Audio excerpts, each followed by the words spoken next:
Bem-vindos a mais um Guerreiros TV. Eu sou Fábio Ribeiro. Fidelis Martuccelli. Renatinho Santos. E? Rodrigo Guedes. Pô, é difícil falar meu sobrenome. Tem vergonha de falar Meu é pior, pô. É? Pior. Bom, nós estamos fazendo a listinha aqui das melhores séries de 2017. Então, vou começar aqui para não perder tempo. Nós não somos críticos de série. Nem Só pra isso. avisar, tá? É o que a gente gosta. E nem somos patrocinados pela Netflix. É. Mas Cara, olha, ainda.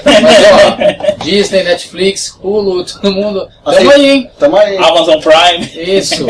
Cara, eu vou começar o jabazão com a série que é o concurso, que é a última temporada agora de Game of Eu não Thrones. conheço essa série, o concurso. Ah, cara, não foge. Pascal, não. Cara, essa temporada atendeu todas as expectativas, todas as explicações possíveis, todos os encontros que nós estamos aguardando. 7 temporadas aconteceram esse ano. Finalmente, Jon Snow está com a Daenerys. Finalmente Jon Snow sabe alguma coisa. Sabe alguma coisa? Ele é o herdeiro. Bom, mas ele não sabe ainda que ele é herdeiro. Não sabe, não, mas sabe alguma coisa, né? depois de você ver 7 temporadas, o Bran atravessando lá o gelo, e finalmente chegando lá e voltando para o Winterfell, aconteceu tanta coisa com os outros personagens que é estranho você ver o personagem passar esse tempo todo caminhando, né? Bom, eu amo o Senhor dos Anéis. Mas, no final das contas, é isso, né? Ele vai... Então, mas Ele volta. a série é a maior audiência, os melhores personagens, tem base em livros não escritos, né? É. Graças a Deus o autor deixou os livros, o roteiro já e contou para os produtores. Que vai Caso acontecer, né? Será? Vai que esse velho desgraçado morre e a gente não sabe.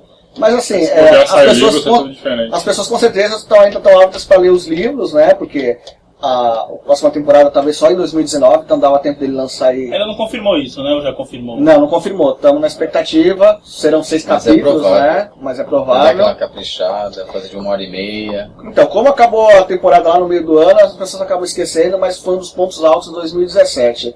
A série não perde a qualidade, ela oscila um pouquinho, mas nunca deixa de atender expectativas, os personagens evoluem, né?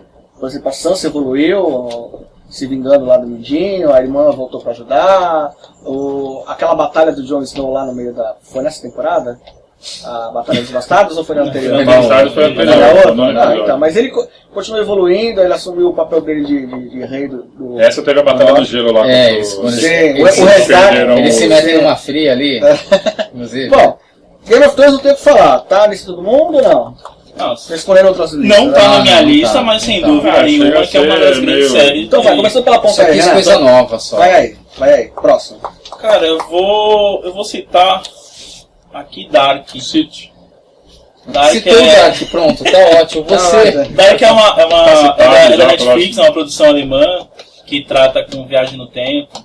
Muita gente, antes de ver, comecei a ver aquele hype na internet, todo mundo falando negócio de Stranger Things para adulto. Mas assim, eu achei bem diferente. Assim, Não, bem- eu não vi, ainda tô no É, escuro. Algum ator famoso? Não, é. É alemã, né? Pode ser que seja na Alemanha, eu não conhecia nenhum, não. Mas assim, é uma série que você tem que ver com muita atenção, porque, tipo. É em alemão, né? Mas uma sinopse curta, pô. Cara, é Viagem no Tempo. É uma cidade do interior da Alemanha que lá tem instalado uma usina nuclear. Aí vem o rapaz num DeLorean. Não tem o Delore, tipo, basicamente, isso ainda não foi muito explicado. Assim, o ponto Forma um menino na cidade. assim, existe uma caverna e a pessoa entra naquela caverna, ela consegue ir 30 anos no futuro ou 30 anos no passado. Praticamente Stranger Things para adultos, né? Então, mas não. Chama mas uma criança. É uma Não, o festa mundo pra invertido, menina. né? Não, é o mundo real mesmo. É, tô É interessante, assim, mas tudo que envolve viagem no tempo é sempre bem complicado, Sim, sim. assim. Às vezes a gente mesmo fica tipo, se perguntando, É será que difícil ser entendi bem aquilo? feito, né? Entendeu? Agora, o importante é que ela foi renovada para a segunda temporada, então, tipo, essa primeira temporada deixou muito mais perguntas do que respostas. Então é algo que vale a pena acompanhar e ver o que vai acontecer. Mas as pessoas Eu vão recomendo. recomendar. Tem bastante gente. Assim, a maioria das pessoas que eu vi assim foi que o pessoal gostou. As pessoas já estavam reclamando bastante que chegando no final da temporada elas ficam ainda meio no escuro. Não sei, liga a luz que ajuda. Vai, trocadilha. Fidelis, Essa foi a minha série, vai, primeira. próxima. Não, minha série... Tá no teu caos, né? Tá no meu caos O Fidelis aqui. não fez lista, ele deixou picadinho isso aqui porque ele gosta de caos, ele gosta de Então, é estabilidade. sempre muito porque organizado. tem que funcionar uma questão aqui. como se fosse aquelas métodos de procurar quem é o assassino. Então a primeira coisa que eu vou falar assim, vou começar Mindhunter, na verdade. Eu achei essa série excelente. Sinopse. Basicamente, dois policiais, eles vão em busca de entrevistar assassinos seriais para entender suas motivações, fazendo um pequeno TCC da polícia. Aí vão lá, né, e começam a descobrir várias coisas, vários padrões, e começam a desvendar crimes a partir disso. É baseado num livro. Sim, é nos anos 60, né? 70. O conceito de serial killer não existia, isso, né? Então, tinham acabado de prender aquele assassino.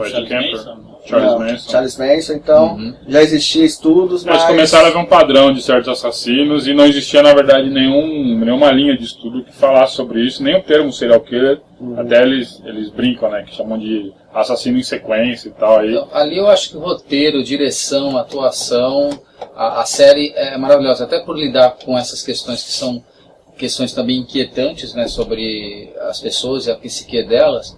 Vale muito a pena. E é interessante você pegar o protagonista e ir acompanhando ele até praticamente a última cena dele e refletir bastante sobre como se as coisas nos afetam ou não. Né? O que eu gostei bastante é que eles usam porque eles começam a entrevistar nas prisões pessoas que têm esse perfil do serial killer. E com pouca pesquisa eles já conseguem analisar o modus operandi de alguns assassinos, que não são serial killers, são assassinos de ocasião, para desvendar crimes, né?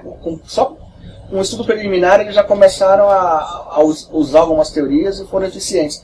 Então a história não fica só no aprendizado, você também vê a aplicação do que eles aprenderam em casos concretos. Mostra a metodologia, né, que eles criam ao longo de conforme eles vão fazendo as entrevistas e vendo o que funciona e não funciona, até alguns métodos que eles utilizam. De repente um cara ele é todo cheio de marra e não sei o que, aí ele utiliza uma linguagem próxima do cara para se aproximar do assassino, para tentar entrar dentro da cabeça dele. Outro cara ele tem um outro problema, precisa de repente um item para atrair. Então isso é bem legal e você percebe sobre a linguagem, né? A linguagem que ele precisa para acessar E ao mesmo tempo é desconcertante que acabam humanizando alguns assassinos, né? Ao ponto de você... você vê que são pessoas comuns até ela ter aquele estado de cometer o... Como diz o Coringa, né? Aquela coisa até você ter um dia ruim. É verdade. Basicamente. Bastante humor mesmo. E lembrando que a série é produzida pelo David Fincher, né, que é do Clube da Luta, e fez o Zodíaco, que é sobre o assassino Zodíaco, que é um filme com o Jake Gyllenhaal, com o Robert Downey Jr. Muito bom, por sinal. E o David Fincher já tinha produzido, ele começou a produzir o House of Cards, e já é mais uma série, inclusive acho que os 2 últimos episódios do Mindhunter ele dirige também. Eu assisti o Zodíaco, mas eu achei a abordagem do Mindhunter muito mais trabalhada. Porque ele tem mais espaço para mostrar a parte da análise. Tem ideias que são melhor trabalhadas em série mesmo. Falando em espaço, eu sei que as pessoas aqui provavelmente não assistiram, mas a minha segunda opção aqui é o Runaways, que é uma série inspirada num quadrinho da Marvel. Tá passando naquele canal por assinatura, que se não me engano é da Disney, né, que é o Torrents. É o Hulu. Tu assina. Com certeza eu assino. E assim, já tá no 6º episódio, 6º pro 7º. É bom, porque ele é melhor que o Humanos. Eu tentei muito Inumanos, É ruim pra cacete. Mas eu fiquei com medo pelo Runaways, mas eu gostava do quadrinho, mas eu tô gostando mais da série, até porque a série ela desenvolve melhor todos os seus personagens. E essa questão aí do tempo, ele usa bastante, tanto é que o primeiro, você precisa assistir o primeiro, o segundo e o terceiro para você ver para onde está caminhando a série. Mas em contrapartida ele desenvolve mais os personagens, dá mais pano de fundo e assim, a produção, eu não digo que é uma coisa espetacular, mas em termos de séries da Marvel, comparando com as outras, tanto da AMC, né, quanto da Netflix, porque a da Netflix tem uma coisa. A Netflix ela chegou e teve uma fórmula que surpreendeu com o Demolidor, mas depois tentou atribuir essa forma de roteiro. Repetem a exaustão. E começou a ficar realmente cansativo. Ali não. Ali você tem um desenvolvimento de personagem bem bacana. Deixa eu te fazer uma pergunta, que eu li provavelmente faz tempo e a memória me foge. A premissa é igual a The Gifted? Não. Até mesmo porque... Jovens com poderes, fugitivos. No Gift tem a temática mutante, né? Mas... É que aí eu vou dar um spoiler assim e tal, mas essa questão demora até eles serem Runaways. Entendi. Então isso desenvolve bastante. Porque no quadrinho, os antagonistas deles, né? A gente não pode ficar dizendo que senão estraga a surpresa. Eu recomendo muito que a molecada, né? Os adolescentes e tal, assistam essa, porque vão se identificar bastante. Ela segue muito bem os quadrinhos, fielmente, mas o que ela faz, ela não desvirtua e, por outro lado, complementa. Ela adiciona, principalmente, a questão dos antagonistas, a questão dos parentes e tal. Ela dá mais detalhes sobre todo o universo que cerca, um culto que tem lá e tal. Que, assim, se tivesse mais tempo, um time melhor na época pra Marvel, pra conseguir publicar e fazer desse jeito, ia ser um gibi mais aclamado até. Bom, próxima série. Vai. Vamos lá. E aqui eu vou pra Crise na Terra X, que... Cara, esse também tá na minha lista. Então fale aí um pouquinho sobre a Crise na Terra Cara, X. é o crossover das séries da Arrow, Supergirl, Flash e Legends of Tomorrow. Já fizeram isso antes, né? Crossover, mas esse tem uma história central que é baseada em quadrinhos dos anos 70. Os heróis se unem contra os vilões da Terra X, onde é uma terra onde Hitler ganhou a guerra e O nazismo impera. o nazismo impera, e tem alguns poucos heróis que nos quadrinhos são os combatentes da liberdade, né, que eles até vêm para nossa terra e recrutam alguns personagens na Sociedade da Justiça, alguns sobressalentes, eles vão para a Terra X. Nessa série, sem contar spoilers, duas versões malignas dos heróis vêm para a Terra dos Heróis da Warner, né? No meio do casamento do Flash. É confuso, mas é legal. Mas todos são da mesma terra, exceto a Supergirl, que é também numa terceira terra. Estão todos reunidos no casamento, vêm os vilões. Cara, cheio de clichê. Tem personagens que são da linha do Tomorrow, são vergonhosos. Mas, cara, a história é tão legal, é tão gibizão, aquele basicão que desde que eu conheço Star Trek, eles têm que combater um mundo do seu gêmeo maligno domina. E, cara, tem uma cena com a Supergirl que homenageia o Super-Homem do Christopher Reeve, que é sensacional. Cara, não só, tem muita cena legal. E por conta desse crossover, eu tenho escutado muita gente falar: bota esse pessoal das séries da Warner para dirigir os filmes de super-heróis da DC. Porque realmente eles souberam fazer uma boa história, um perigo nível gibi, assim, e muita ação, muito fanservice. Também, cara, daqueles crossover de quadrinho mesmo, né? Eu imagino esse povo com orçamento, cara. Na verdade, assim, é o segundo que eles unem tudo, o anterior foi Invasão. Fizeram de uma forma assim meio tímida, né? E não foi tão abrangente. E vocês falaram, vamos fazer o negócio o mais quadrinho possível. E foi...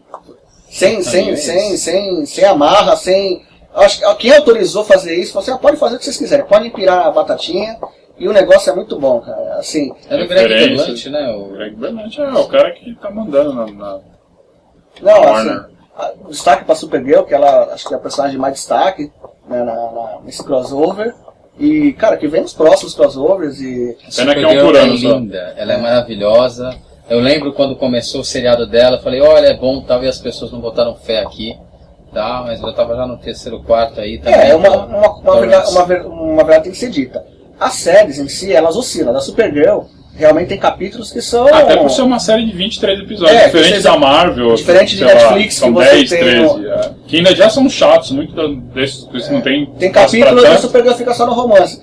Só que esse crossover, cara, eles desenvolvem os personagens características de cada sua série, né? Tem umas misturas de coadjuvantes ali, mas o perigo contra o qual eles têm que combater é muito urgente, é muito grandioso, que um herói só não daria conta. Isso é muito espírito dos crossovers dos quadrinhos. Só por causa disso, pra mim, já ganhou dos melhores do ano. É aquilo que você não tem aquele de, você é quem, não. Tipo, os heróis já se conhecem, já saem, tipo, brigando junto. Então não tem aquele de você perder tempo introduzindo, esse personagem esse.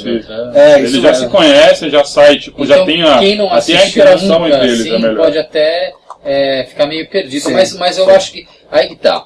Se você ainda não assistiu isso daqui e não assiste nenhuma dessas séries, de repente tem curiosidade do que a gente está falando, ou então você tem aquela pessoa que você gosta, sabe? Que você fala, nossa, vem assistir aqui comigo no edredom. Você faz o seguinte, coloca lá para assistir.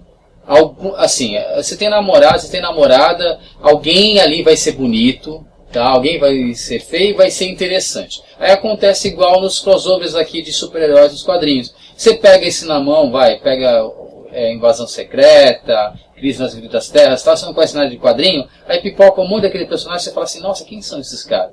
É daquela curiosidade. Sim, sim. Então aí você vai querer assistir todo o resto. Você vai perder uma porrada de tempo na sua vida assistindo isso, mas não vai estar escrevendo merda no Facebook. Bom, próxima série aí. Vamos lá. Renato? Rodrigo? Manda aí. Vai, Rodrigo. Na verdade eu vou fazer uma menção honrosa, né? Não sei. O seriado, como é que é o nome do Robert Kirkman? Que na verdade foram 6 episódios. É um seriado documentário. É meio documentário. É uma série doc. Série doc. Acho que seria a história secreta dos quadrinhos americanos. Algo do Robert Kirkman. Passa na AMC. É documentário, né? A gente vai deixar o nome aqui embaixo, né, que para você também lembrar de compartilhar esse vídeo, clicar no joinha. Até porque tem que fazer jus ao salário do editor do vídeo. Tem que colocar esse tipo de coisa. Fazer ele gastar legal. Tempo. Não, se ele não fizer isso, ele apanha. Você tá entendendo? Tem minoria. Porque até assim, é menor. até uma questão de você ver as histórias de quadrinhos sendo debatido num canal como a AMC, que é o canal do Walking Dead, do Breaking Bad. Então, Breaking Bad. Mas assim, é legal porque são 6, pelo menos essa primeira temporada tiveram 6 episódios. Um falando sobre a história do Stan Lee e a sua relação com o Jack Kirby. Outro dos criadores do Superman, da Mulher Maravilha e da Image. Teve os dois aí, da Milestone, que é uma editora só de personagens negros. E assim, o que é mais interessante é você ver, assim, a gente debate sempre o universo de história em quadrinhos e comenta sobre isso. Você vê um veículo grande como um canal de TV fazendo um documentário que traz assim até muita coisa que a gente mesmo não sabia, coisa que a gente sempre vive, como o Renato estava falando da importância do Neil Adams, que foi um desenhista importante nos anos 70 na luta dos criadores do Superman para ter os direitos do personagem, e isso apenas em um dos episódios.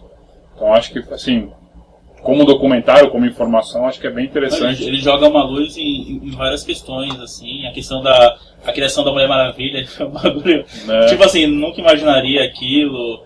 A criação da Image foi um episódio que eu tava comentando aqui, tipo assim, cara, tipo, tu via a verdade ali, tipo, o bagulho foi até certo tenso, assim, porque, tipo assim, cada um chegou disse mesmo a verdade do que aconteceu naquela época, que, tipo, tem uma cena lá, pra falar isso, spoiler, que ele, não sei se é spoiler, mas, tipo, que eu fiquei boquiaberto.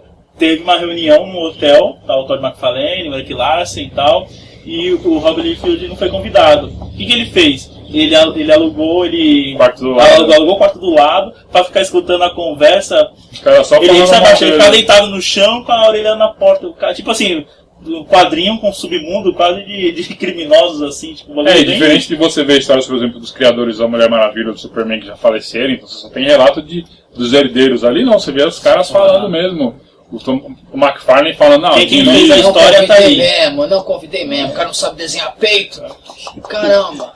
Não, pior que alguns deles não se falam até hoje, né? Então, não, assim, no documentário que aconteceu, tipo, a ida do Robert Kirkman pra Image, tipo, ele fez tipo assim, aquele cara com a bandeira branca, ele conseguiu costurar a paz entre todo mundo. Ele melhorou a imagem da editora. Melhorou as relações. E fez de certa forma a Image hoje é a terceira editora dos Estados Unidos. Sim, a Vinci mantendo isso só tem abaixo da DC e Marvel. Então, ele mostrou que, trabalhando, a gente não precisa olhar pra cara do outro, a gente tá tudo ganhando dinheiro junto. Cada um lá é meio que diretor de um setor. A minha pergunta é porque tem um outro documentário da Image que não é em formato de série. Sim. É um filminho que tem a evolução da Image. E acho que esse não é o nome, não. Mas eles não fazem referência ao Wilson Portacio, por exemplo. Todos eles falam na entrevista. Então, por mais que o Kirkman esteja aí costurando todo mundo, ainda existem rusgas. Com o Liefeld tem brigas, com o Portacio, talvez por ele não ter se empenhado na criação de editor, talvez o pessoal ignore ele, né? Então é muito legal você ver esses bastidores com as pessoas ainda vivas e atuando no mercado. Ainda mais agora que muitos filmes estão... Mas que ele teve... O Portacio não teve um problema de saúde? Então, mas isso não quer dizer que tem que ser ignorado. E até assim, em relação ao início da Image, o Wilson Portacio ele veio a pedido do Jim Lee. Jim Lee falou, não, eu vou... Mas eu quero levar o Wilson Portacio junto. Ele tá no documentário, né? Não, ele aparece no documentário. Mas não no outro, que é um filme. Talvez até por ele, de repente, ser alguma coisa que lembra o Jim Lee. O Jim Lee pegou a malinha dele e foi embora, né? Então, de repente, os caras têm um pouco de receio. Bom, E aí, Próximo, vai. Mais alguma série? Vou falar uma série que fez bastante barulho no começo do ano, que foi 13 Reasons Why. Ele fica ticando aqui, como se tivesse... Como eu te falei, eu sou a ordem, você é o caos. Então, então, cara, essa série foi muito comentada no início do ano, que é sobre bullying. E eu particularmente, na ocasião, quando eu comecei a ver no Netflix, eu gostei bastante. Pra mim foi aquela série digna de maratona, porque conta a história de uma garota que ela sofreu tanto bullying que ela não suportou e ela cometeu suicídio. Isso não é spoiler porque, tipo assim, o mote do seriado é esse. A premissa é essa. Quando eu assisti, eu vi pela primeira vez, eu entendi que era isso, eu pensei assim, que fita, cara. Né? Tá, tudo bem. Entendi. Quem viu entendeu o que ele quis dizer. Então, e assim, e a história, a Hannah, né, que a protagonista que cometeu suicídio, ela gravou fitas contando, tipo assim, o que cada um fez pra ela chegar no limite que não aguentar mais viver. Então, tipo, cada episódio é centrado em um personagem, ela narrando o que essa pessoa fez pra ela, que culminou vai ser, já foi confirmado a segunda temporada, e agora vai ser, tipo assim, a visão das pessoas que fizeram o bullying, a visão deles com relação ao que eles faziam pra ela, entendeu? Às vezes a gente pratica bullying e acha que não tá fazendo. Então eu achei muito bacana essa série, é uma série que eu acho que vale a pena os jovens verem. Eu pratico bullying? Os jovens verem, é uma série que faz você pensar, tipo, questionar muita coisa, então foi uma grata surpresa nesse ano. Até por conta do tema que ela mexe nessa questão de bullying, ela foi bem... Sim, mas eu quero que você pronuncie o nome da série. 13 Reasons Why. Quase lá, então. São quanto? 30 razões? 13 Reasons Why. Isso, O professor aqui de inglês. Muito bem. Tem mais uma série que... Tem mais uma aqui ainda, hein? Mas Então, pode finalizar a tua. Você já falou aqui, pô. Não, tem a terceira, eu falei de duas. Tá, deixa eu falar mais 13 Reasons Why e Dark, e tem a terceira. Eu vi em 2017 a segunda temporada do Homem do Castelo Alto, que é baseado no conto do Philip K. Dick, que é uma história de ficção científica. Até lembra o crossover do Terra X, né? Mas ela é desse ano? Não, É nova temporada. É nova temporada. Ela tá espaçada entre uma temporada e outra porque acho que começa no ano e acaba no outro. É complicada a produção, inclusive nós estamos na expectativa da terceira, mas está demorando. É a história onde os nazistas ganharam a guerra. Só que diferente do crossover, onde tem vilões, é um mundo bem pensado. Acho que isso nem tem no livro. Acho que quem produziu a Terra, a série, quem produziu a série, se preocupou em escrever o mundo, 30 anos depois nos anos 60, uns 15 anos depois da Segunda Guerra, nos anos 60, e o mundo como está dividido. Os alemães dividiram os Estados Unidos em dois, e os japoneses, entre os alemães e os japoneses. Os japoneses, por conta deles terem ganhado a guerra, eles não tiveram aquele salto tecnológico por conta, segundo a nossa história, pela derrota dele pelos americanos, eles acabam tentando se superar tecnologicamente, aprendendo com a derrota. Como nesses ganharam, eles continuam meio medievais, só que com tradições e muito severos. Os alemães também igualmente severos, com políticas de higienização, e com a tecnologia que já era característica deles, tem supersônicos, enquanto o lado japonês não tem.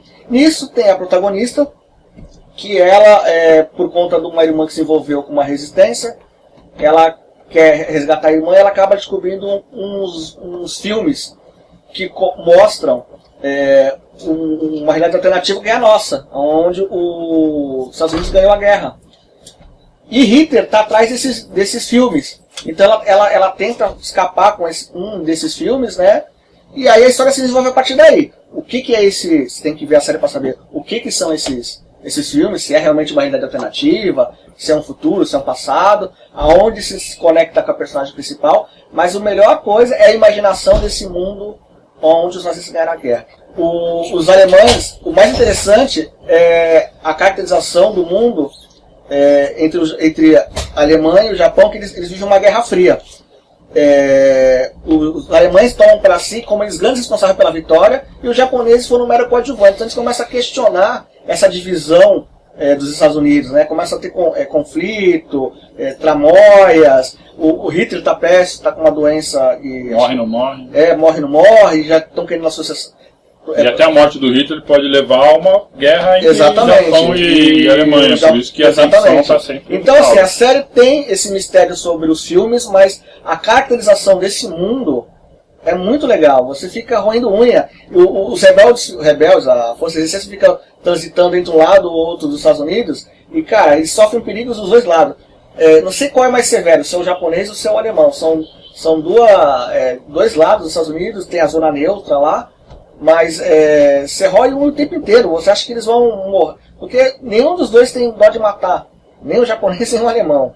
Então, assim, mas cada um com seus motivos, cada um com a sua metodologia, tem os protagonistas, e alguns deles vão começar a questionar a questão, por exemplo, tem um chefe alemão lá, que é o responsável pelos Estados Unidos, que ele segue Hitler à risca, só que ele tem um filho com uma doença genética. Não dá pra contar que Não, mas aí é uma premissa, ele começa a questionar... A premissa tem 15 minutos. Tá bom, vai. Vamos pra próxima série. No episódio acontece o seguinte. A série é muito boa. Então, a minha terceira série desse ano que eu vou citar é a segunda temporada de Caçadores de Troll. É uma animação do Guilherme Del Toro. Animação, cara! Anima! Uma animação do Guilherme Del Toro que está nessa segunda temporada. O ano passado, quando eu vi aquilo, sabe, me fisgou de uma tal forma. Eu vi todos os episódios com a minha filha, Maria Eduarda. Jabá. E assim, basicamente é uma história assim, tem Manda um beijo pra Maria Eduarda. Filha, te amo. É isso aí. Tem o submundo onde tem os trolls, né, que são aqueles seres grandes, Trollam as pessoas. Estão zoando os outros, né, são praticam bullying. E eles têm o campeão deles, que é chamado de Caçador de Troll. E pela primeira vez na história deles, o amuleto escolhe um humano para ser. Então, tipo assim, naquele momento, o humano ele não tinha conhecimento nenhum desse submundo. A humanidade não conhece, tipo, é a margem à parte e tal. E ele acaba virando o campeão deles, com muita resistência. Então, mas é uma animação. É uma jornada do herói típica. Com certeza. É animado, né? Então, ele vai lá e os personagens, são muito carismáticos, tu acaba pegando afeição. Tipo, o final da primeira temporada, eu acabei com os olhos marejados, assim, por causa dos acontecimentos. Eu não tô animação, posso perguntar uma coisa? Eu sou uma pessoa comedida, então... A pessoa, você é comedido, como é que você... O que acontece aí? Mas come o quê? Então, mas assim, eu vou fazer uma pergunta, mas já que você é especialista nisso. Uma pergunta pro senhor Renaldinho. Olha só, nessa jornada do herói, por acaso, não assisti a série, hein? Acontece dele fazer amizade e ter algum amiguinho troll? Ele tem o treinador dele, é um troll. Olha só, hein?